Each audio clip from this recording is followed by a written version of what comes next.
चौहान राजवंश, जो 7वीं से 12वीं शताब्दी तक फला फूला, एक शक्तिशाली साम्राज्य था जिसने भारतीय इतिहास को आकार देने में महत्वपूर्ण भूमिका निभाई।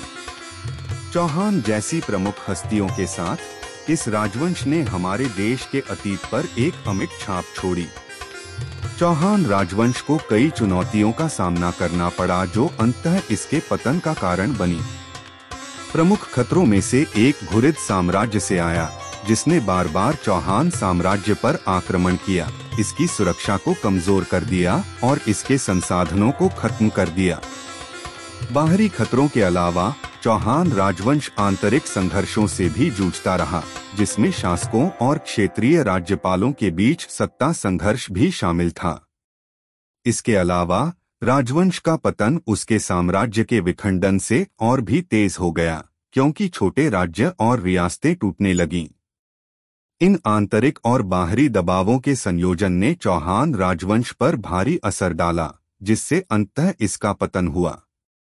चौहान राजवंश को कई चुनौतियों का सामना करना पड़ा जो अंततः इसके पतन का कारण बनी। प्रमुख खतरों में से एक घुरिद साम्राज्य से आया, जिसने बार बार चौहान साम्राज्य पर आक्रमण किया, इसकी सुरक्षा को कमजोर कर दिया और इसके संसाधनों को खत्म कर दिया।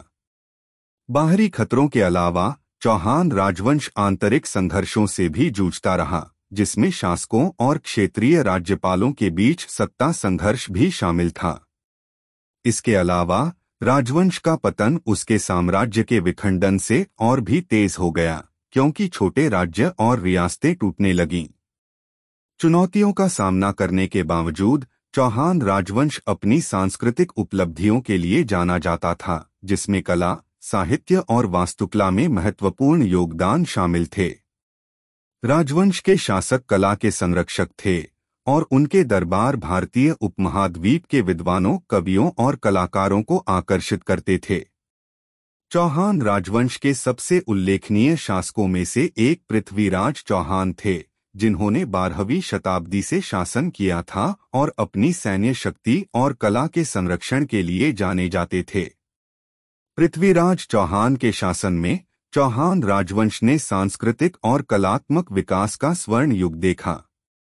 पृथ्वीराज एक बहादुर और महत्वाकांक्षी शासक था, जिसने सैन्य विजय के माध्यम से साम्राज्य की सीमाओं का विस्तार किया और अजमेर में एक नई राजधानी की स्थापना की।